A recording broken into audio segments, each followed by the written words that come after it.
औज़ुबिल्लाहिमिनश्शैतानिर्रजीम बिस्मिल्लाहिर्रहमानिर्रहीम। अस्सलाम वालेकुम स्टूडेंट्स, क्या हाल है आप सबके। उम्मीद है कि आप सब लोग ठीक होंगे, खुश होंगे, आबाद होंगे। अच्छा स्टूडेंट्स, आज का जो हमारा टॉपिक है वो है गॉसेस लॉ। गॉसेस लॉ बहुत ज़्यादा इंपॉर्टेंट टॉपिक है और इसकी आगे एप्लीकेशन भी इस यूनिट में हम पढ़ेंगे। ठीक है, ये फर्स्ट यूनिट है, सेकेंड ईयर फिज़िक्स का फर्स्ट यूनिट। तो इसमें हमने आगे मज़ीद इसकी एप्लीकेशंस भी पढ़नी है। तो ये जो एक टॉपिक है ये बहुत ज़्यादा इंपॉर्टेंट है, इसको हमने डिस्कस करना है। इसका हमने कंसेप्ट आज लेना है कि गॉसेस लॉ क्या चीज़ है, गॉस थ्योरम क्या था, और उसके बाद इसकी आज एप्लीकेशंस तो हम नेक्स्ट वीडियोज़ में पढ़ेंगे। लेकिन उन एप्लीकेशंस के लिए पहले ये लॉ समझना बहुत ज़्यादा ज़रूरी है। तो स्टार्ट करते हैं इसके साथ अल्लाह ताला का नाम लेकर कि गॉसेस लॉ क्या है। इसकी जो नेक्स्ट एप्लीकेशन है वो हम नेक्स्ट वीडियो में डिस्कस करेंगे, लेकिन आज की वीडियो में हम सिर्फ गॉसेस लॉ को डिस्कस करेंगे कि गॉस ने क्या कहा था, हमें जो लॉ पेश किया था, जो लॉ दिया था, उसकी क्या स्टेटमेंट है और उसका हम कैसे प्रूफ कर सकते हैं। और यही स्टेटमेंट और यही प्रूफ जो है ये आगे जो आपकी वीडियोस होंगी, जो एप्लीकेशंस के बारे में होंगी, उसमें यही प्रूफ और यही जो लॉ है ये यूज़ होगा। तो इसको आपने अच्छे तरीके से समझना है। ठीक है, तो यही सारी एप्लीकेशंस में आगे यही लॉ यूज़ होगा। तो स्टार्ट करते हैं कि गॉसेस लॉ स्टेटमेंट जो है वो ये है कि the amount of electric flux passing through any closed surface, the amount of electric flux passing through any closed surface is 1/ε0 times of the charge enclosed in that surface. ठीक है, ये उसकी स्टेटमेंट है। अभी मैं समझाता हूँ कि ये क्या चीज़ है। कि अगर आपके पास कोई एक क्लोज्ड सरफेस है, कोई भी एक क्लोज्ड सरफेस है और उसमें हमने चार्ज रखा हुआ है, बीच में हमने कोई भी चार्ज में ऐड किया हुआ, उस सरफेस के अंदर हमने क्या रखा हुआ है, चार्ज पे रखा हुआ है। तो पिछले टॉपिक में हमने डिटेल के साथ इलेक्ट्रिक फ्लक्स को डिस्कस किया था कि इलेक्ट्रिक फ्लक्स क्या होती हैं, स्केलर है, वेक्टर है, और सारी इसकी प्रॉपर्टीज हमने डिस्कस की थी, इसका फार्मूला डिस्कस किया था। तो वो चार्ज हमने क्लोज्ड सरफेस में रखा हुआ है, उसकी वजह से उस चार्ज से क्या होंगे, electric lines of force originate होंगी या उसमें आ रही होंगी। अगर हमने पॉजिटिव चार्ज रखा हुआ है तो उससे electric lines of force radially क्या होंगी, उसमें से ओरिजिनेट हो रही होंगी। तो अब हमने उस क्लोज्ड सरफेस में वो चार्ज रखा हुआ है, तो जब उस सरफेस में हमने वो चार्ज रखा हुआ है तो वो इलेक्ट्रिक लाइंस ऑफ फोर्स उस चार्ज से ओरिजिनेट होंगी। चार्ज से ओरिजिनेट होंगी तो उस सरफेस में से वो क्या करेंगी, पास करेंगी। ठीक है, क्योंकि वो चार्ज हमने उसी क्लोज्ड सरफेस में रखा हुआ है तो वो उसमें से पास करेंगे। अब गॉसेस ने कहा कि वो जो इलेक्ट्रिक फ्लक्स की जो क्वांटिटी आएगी वो किसके इक्वल आएगी कि जितना 1/ε0 times charge enclosed in that surface, कि जितना उसमें हमने चार्ज इनक्लोज किया उसको हम मल्टीप्लाई करें 1/ε0 तो वो हमारे पास अमाउंट होगी फ्लक्स की। ठीक है, तो अब इसको हम प्रूफ करते हैं कि पिछली वीडियो में हमने इलेक्ट्रिक फ्लक्स में ε0 का भी मैंने आपको बताया था कि ε0 क्या चीज़ है। यह है परमिटिविटी ऑफ फ्री स्पेस, कि अगर एक कोई चार्ज है हमने फ्री स्पेस में या वैक्यूम में रखा हुआ है, तो अब चूँकि वैक्यूम में एयर मॉलिक्यूल्स नहीं होंगे, कम होंगे, तो वहाँ पर क्या होता है कि वो जो चार्ज है उससे जो electric lines of force originate हो रही हैं उनको किसी किस्म का कोई रेजिस्टेंस नहीं होता है। ठीक है, लेकिन अगर हम इसी चार्ज को मैं पानी में रख दूंगा तो पानी के मॉलिक्यूल्स हैं जो वो electric lines of force charge से ओरिजिनेट होंगे, तो पानी के मॉलिक्यूल्स उनमें क्या करेंगे, रेजिस्टेंस क्रिएट करेंगे, रेजिस्टेंस होगा, तो उसकी परमिटिविटी कुछ और होगी।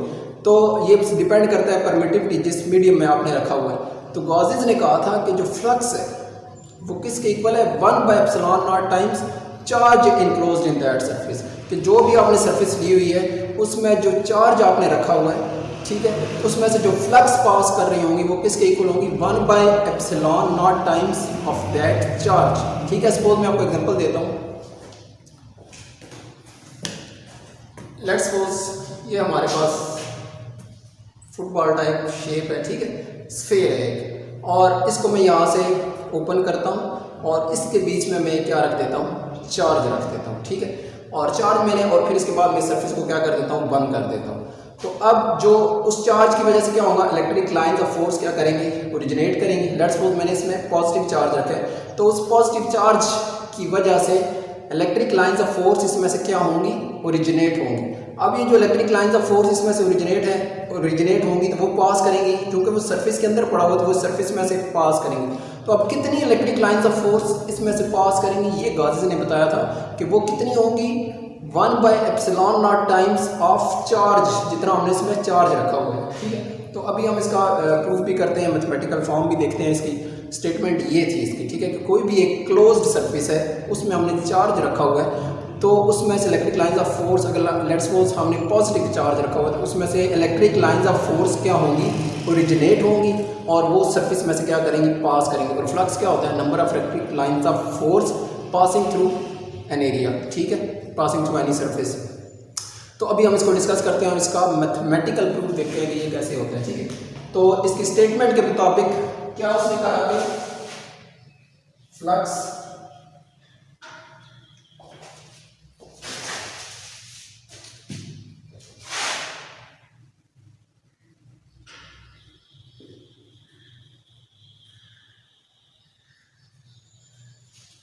उसने कहा कि flux equals to 1/ε0 times charge enclosed in any surface. ठीक है, क्लोज सरफेस में जो भी चार्ज हम रखेंगे तो उसमें से जो फ्लक्स पास कर रही होंगी उस सरफेस में से वो किस फार्मूला से आएगा, 1/ε0 टाइम्स इनटू क्यू क्या होगा, जो जितना हमने उसमें चार्ज रखा है। अभी हम इसका प्रूफ करते हैं। लेट्स सपोज हमारे पास एक क्या है, स्फीयर। क्या चीज़ है, स्फीयर है। यहाँ ड्रॉ करता हूँ।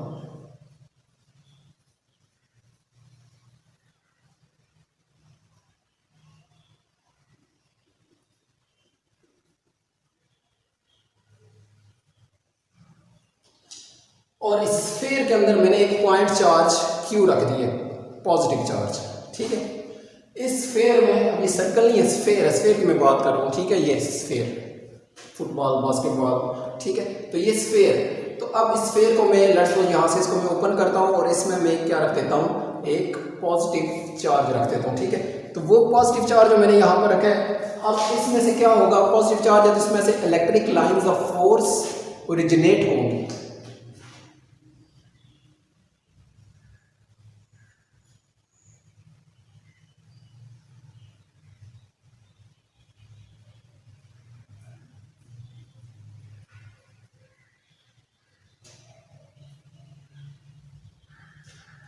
ठीक है, इसमें से इलेक्ट्रिक लाइंस ऑफ फोर्स क्या होंगी, ओरिजिनेट होंगी। और चूंकि देखें ये सरफेस है अगर हमारे पास, इसके बीच में मैंने एक चार्ज रखा हुआ है, इसमें से क्या हो रही है, electric lines of force originate हो रही है, निकल रही है। ये चार्ज और इसमें से electric lines of force radially outward इसमें से क्या हो रही है, हो रही है, निकल रही है। तो अब देखिए यहाँ पर इस लेट्स सपोज में थोड़ा सा पॉइंट लेता हूँ, ये वाला थोड़ा सा एरिया इसका, ये सरफेस का एरिया लेता हूँ, ये।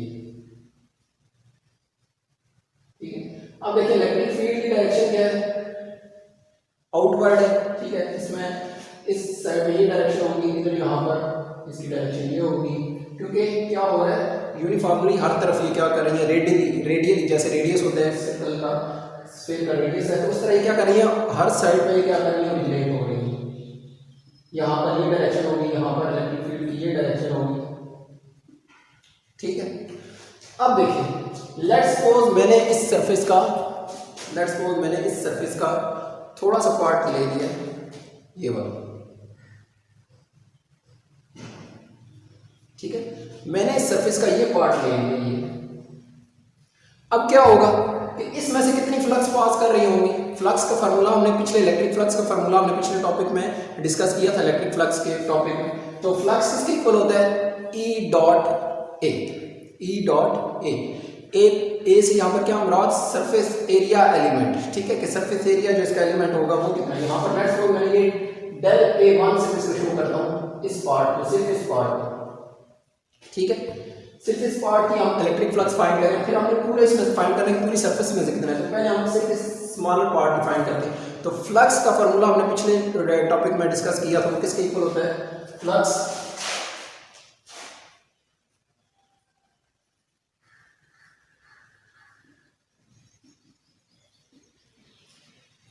Equals to E dot A,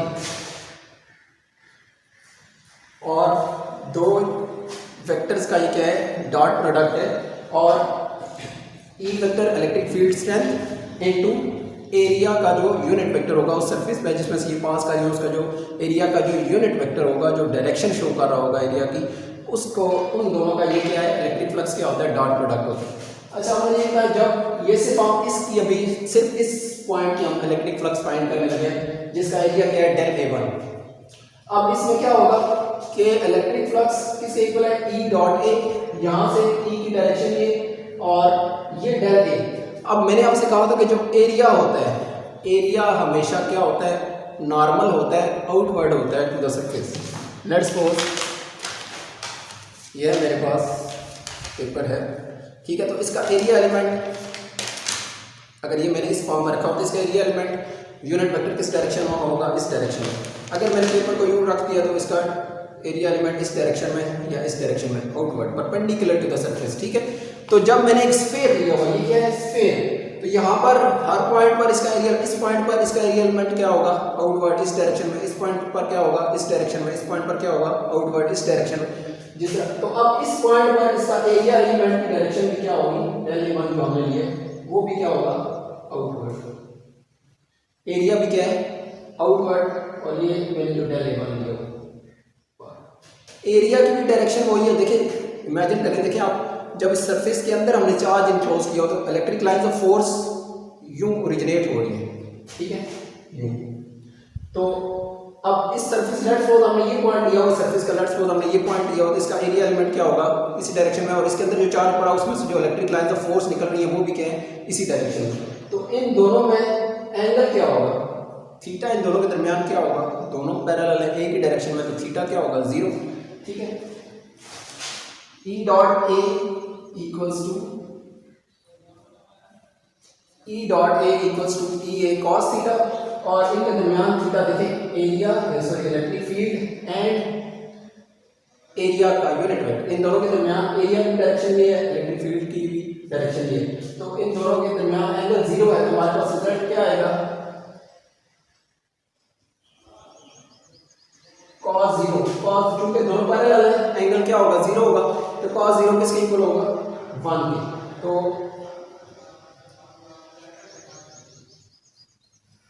equals to ई, ठीक है। और चूंकि हमने यहाँ पर डेल A1 एरिया दिया हुआ, ठीक है, मैं इसको यहाँ से नाम देता हूँ ई इंटू डेल A1, ठीक है। ये हमने एरिया एलिमेंट जो क्या दिया हुआ है, सरफेस एरिया एलिमेंट जो लिया हुआ क्या है, डेल। तो इस पॉइंट पर हमारे पास क्या आ गई, इलेक्ट्रिक फ्लक्स क्या आ गई है, इसको मैं φ1 का नाम देता हूँ, फ्लक्स थ्रू एरिया एलिमेंट 1, ठीक है, flux through area element, surface area element 1। इसी तरह अगर मैं इस पॉइंट पर लूंगा, अब देखिए यहाँ पर इलेक्ट्रिक फील्ड की डायरेक्शन ये है, ठीक है, तो एरिया यहाँ पर इस पॉइंट पर भी क्या होगा, आउटवर्ड, इस सरफेस के लिहाज से ये एरिया की डायरेक्शन भी क्या होगी, ये आउटवर्ड, ठीक है। ये मैं ले लेता हूँ डेल A2, सपोज ये साइड, ये क्या हो गया, डेल A2। तो इसमें से जो फ्लक्स होगी वो क्या होगी, ई, पहले से हमारे पास देखिए दोनों का एंगल अगेन क्या है, 0, इलेक्ट्रिक फील्ड और एरिया का जो यूनिट वेक्टर है उन दोनों की डायरेक्शन क्या है, सेम है, पैरेलल है, तो उनके दरमियान एंगल क्या होगा, 0। तो इसका भी जो इलेक्ट्रिक फ्लक्स आएगा मेरे पास, उसको मैं φ2 से नाम देता हूँ, φ2 इक्वल्स टू क्या आ जाएगा, ई डेल A2। यही फार्मूला लगेगा, cos थीटा लगाएंगे, cos 0 किसके इक्वल आ जाएगा, 1 के, और इसके बाद एरिया एलिमेंट ओवर सार में इलेक्ट्रिक फील्ड इंटेंसिटी ई ए डेल A2। अगर हमने इस सारी सरफेस का निकालना है एरिया, तो हम क्या सॉरी सारी सरफेस में से हमने निकालनी है इलेक्ट्रिक फ्लक्स, तो फिर हम क्या करेंगे, ये तो सिर्फ 2 पॉइंट्स हमने निकाली, तो overall electric flux through whole surface किसके इक्वल आएगा, अगर हम इसको n एरियाज में डिवाइड कर दें, जैसे del A1, del A2, del A3, del A4, del AN तक ले जाएं ओवरऑल कंप्लीट सरफेस का एरिया, तो ये किसके इक्वल आ जाएगा, टोटल इलेक्ट्रिक फ्लक्स किसके इक्वल होंगी, फ्लक्स 1 जो इस एरिया में से फ्लक्स है, प्लस जो इस एरिया में से plus plus plus plus up to n terms, तो φ1 plus φ2 plus φ3 up to φn, फिर टोटल फ्लक्स क्या आएंगे, इसके इक्वल। अच्छा अब देखिए, ये हमने पॉइंट चार्ज रखा हुआ था किसमें, स्फीयर, ये हमने पॉइंट चार्ज रखा हुआ था किसमें, स्फीयर में। इसको अगर मैं ओपन करूँ और इसके बीच में इसके सेंटर में क्या रख दूँ, चार्ज रख दूँ सेंटर में। तो अब चूंकि ये सेंटर में है और स्फीयर क्या होता है, इसकी सिमेट्री होती है, ये वाली इसका डिस्टेंस, ये डिस्टेंस, ये डिस्टेंस, इस पॉइंट से ये सारे डिस्टेंस क्या होंगी, सेम होंगी, सेम पोजीशन पे होंगी। ठीक है, ये इस पॉइंट से ये डिस्टेंस, इस पॉइंट से ये डिस्टेंस, इस पॉइंट से ये डिस्टेंस, इस पॉइंट से ये डिस्टेंस, सिमेट्री इन शेप की वजह से। ठीक है, क्योंकि स्फीयर की ओवरऑल जो सरफेस है वो उसके जो सेंटर है उससे क्या है, सेम डिस्टेंस पर है। ठीक है, तो अगर इस चार्ज से इन सारे पॉइंट्स का डिस्टेंस सेम है तो जाहिर है कि वहाँ पर इलेक्ट्रिक फील्ड की जो स्ट्रेंथ है वो भी क्या होगी, सेम होगी, क्योंकि वो सारे देखिए जितना आप चार्ज के करीब होंगे इलेक्ट्रिक लाइंस ऑफ फोर्स उतनी क्लोजर होंगी और उतना ज़्यादा वहाँ पर इलेक्ट्रिक फील्ड स्ट्रेंथ होगी। लेकिन अगर हम दूर जाते जाएंगे तो इलेक्ट्रिक लाइंस ऑफ फोर्स क्या होती जाएंगी, लार्जर, और वहाँ पर इलेक्ट्रिक फोर्स क्या होती जाएगी, वीकर होती जाएगी। तो अब हम ये सारे पॉइंट्स तो एक ही डिस्टेंस पर है इस चार्ज से, तो यहाँ पर सब में इलेक्ट्रिक फील्ड स्ट्रेंथ क्या होगी, सेम होगी। ठीक है, तो अभी इस फार्मूला में हम पुट कर लेते हैं, फाई 1 किसके इक्वल आएगा, E del A1 plus E del A2 plus so on E del AN, E del A1 plus E del A2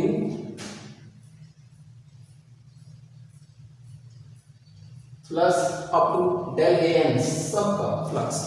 ठीक है, अब E देखिए हमने E मैंने क्या बताया आपको कि E सब में क्या रहेगा, सब पॉइंट्स में क्या रहेगा, इलेक्ट्रिक फील्ड स्ट्रेंथ क्या रहेगी, सेम रहेगी। क्यों सेम रहेगी, क्योंकि ये इस चार्ज से ये सारे पॉइंट्स एक ही डिस्टेंस पर है। ठीक है, इन सब का डिस्टेंस क्या है, सेम है उस चार्ज से, वहाँ पर इलेक्ट्रिक फील्ड की स्ट्रेंथ भी क्या होगी, सेम होगी। तो अब इस सब में से E कॉमन ले लेंगे हम, तो E क्या आ जाएगा इसमें से common, electric flux equals to E del A1 plus del A2 plus del A3 up to del AN। हमने इस सरफेस एरिया एलिमेंट को n पार्ट्स में डिवाइड कर दिया। तो अब हमारे पास देखें del A1 plus del A2 और उन सब में से हमने अलग अलग से अगर इलेक्ट्रिक फ्लक्स फाइंड करें तो हमारे पास ये फार्मूला बनेगा। तो अब ये देखें del A1 plus del A2 plus del A3 up to del AN, ये सारा सम हो रहा है। तो क्या बता रहा है, ये क्या है, area element del A1 del A2 del A3 del A4। अगर हमने इसको n पार्ट्स में डिवाइड किया और अगर हम सबको फिर ऐड कर दें तो ये क्या बता रहा होगा, सरफेस एरिया ऑफ, ये टोटल एरिया से बता देगा, क्योंकि हमने इसको del A1 del A2 del A3 del A4 हमने इस एरिया को n पार्ट्स में डिवाइड किया हुआ था। अब वो सारे पार्ट्स ऐड हो रहे हैं तो क्या बताएंगे, टोटल एरिया जितना इसका होगा। ठीक है, स्फीयर का, तो flux equals to E into total area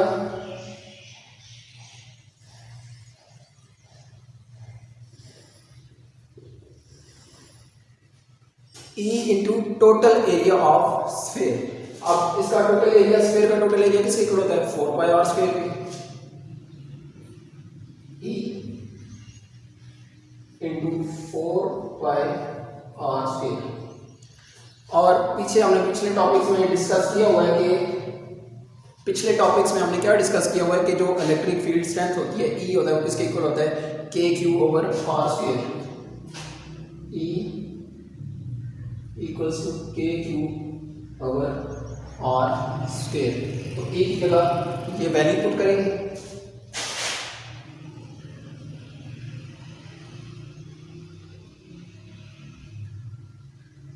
equals to KQ over r square और साथ में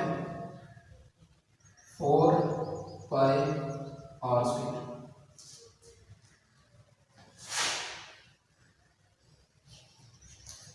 ये हमारे पास क्या आ जाएगा, फ्लक्स का फार्मूला। और अब हमें पता है K किसके इक्वल होता है, K equals to 1/4 pi epsilon naught. K equals to 1/4 pi epsilon naught, ये हमने कूलम्स लॉ में डिस्कस किया था। K की जगह ये वैल्यू पुट करेंगे, K 1/4 pi epsilon not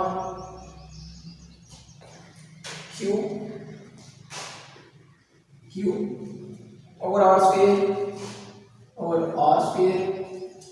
into 4 pi R square.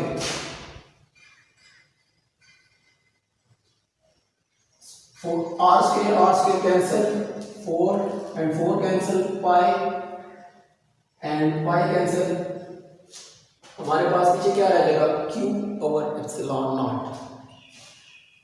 Flux equals to Q over epsilon naught के हमने जो ये सारा स्फीयर है इसमें से जो फ्लक्स होंगी वो कितना होंगी, 1 by epsilon not times of Q. इसमें मजीद लिख सकता हूँ,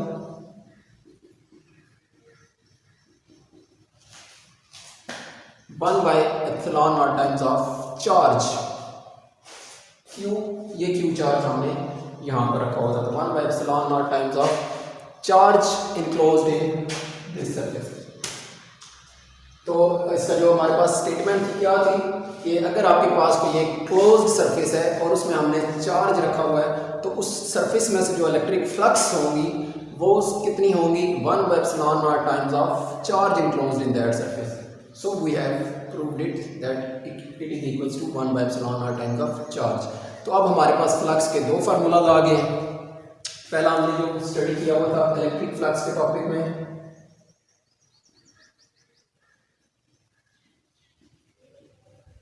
E डॉट ए, और आज हमने ये स्टडी किया equals to flux, electric flux किसके इक्वल आता है, 1 by epsilon naught times total charge enclosed in that surface। तो ये गॉसेस लॉ था कि अगर आपके पास कोई क्लोज सरफेस है तो उसमें से अगर आपने उसकी फ्लक्स फाइंड करनी है तो किसके इक्वल होगा, 1 by epsilon naught times of total charge enclosed in that surface। तो उम्मीद है कि आपको ये टॉपिक क्लियर हो गया होगा, ठीक है।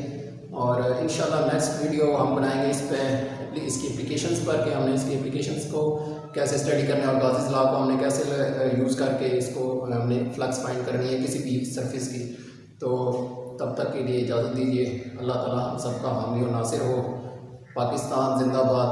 फौजी फाउंडेशन कॉलेज दौलताला पाइंदाबाद।